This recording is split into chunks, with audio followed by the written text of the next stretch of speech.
Welcome to SN Technology. So in this video I'm going to quickly show you the solution of no named module found error in Python language or any language you are using.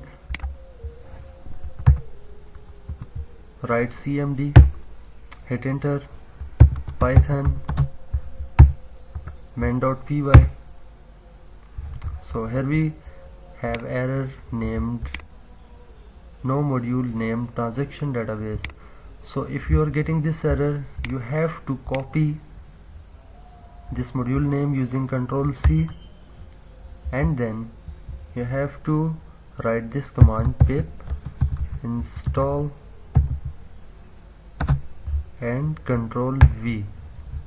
So after putting the name of module, you have to hit enter, and then you will install your missing module and you will not get this error again.